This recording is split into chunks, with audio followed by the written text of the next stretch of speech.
నరకం ఎలా ఉంటుందో తెలుసా? దాన్ని ఎవరైనా చూసారా?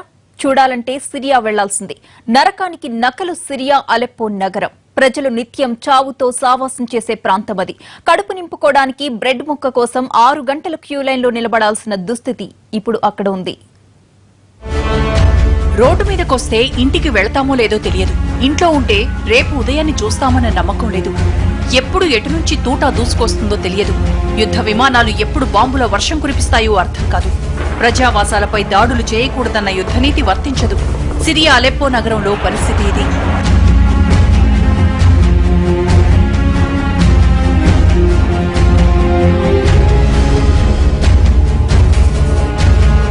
అధ్యక్షుడు అసద్ రైటో లేక రెబల్స్ వాదన కరెక్టో పక్కన పెడితే నరకం అనుభవిస్తున్నది మాత్రం సామాన్యులు.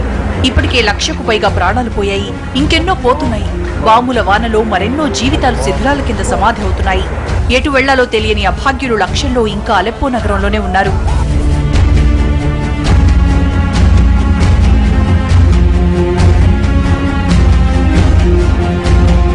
అలెప్పోకు ఇప్పుడు ఆకలి ముప్పు పొంచి ఉంది. ఇటీవల వరకు తిరుగుబాటుదారుల ఆధీనంలో ఉంది ఈ నగరం. అయితే రష్యా సైన్యం సహకారంతో దీని చుట్టుపక్కల ప్రాంతాలను సైన్యం స్వాధీనం చేసుకుంది. దీంతో నగరంలోని ప్రజలకు ఆహార సరఫరా నిలిచిపోయింది. ఇటీవల వరకు అంతర్జాతీయ సహాయం కాస్తో కూస్తూ అందేది. ప్రజలకు ఒక్కపూటైనా తిండి దక్కేది. ఇప్పుడు అది ఆగిపోయింది. రెబల్స్ కు తిండి అందకుండా చూడటం కోసం అంతర్జాతీయ సంస్థలపైన ఆంక్షలు విధించారు. దీంతో లక్షల మంది ఆకలితో అల్లాడిపోతున్నారు.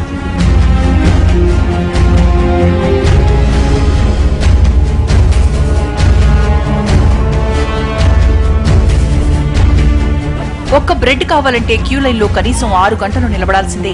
అది కూడా కొన్ని వందల రెట్లు పెట్టి కొనాలి. అంటే రూపాయి బ్రెడ్ ముక్కకు 500 చెల్లించాలి. స్తోమత ఉన్నవారు ఒక్క పూట తినగలుగుతున్నారు. ఇక లేనివారు పస్తులతో కాలం గడుపుతున్నారు. చిన్నపిల్లల పరిస్థితి మరీ దయనీయంగా ఉంది. రోడ్లపై పడిపోయిన బ్రెడ్ ముక్కలను ఏరుకొని తినాల్సిన పరిస్థితి.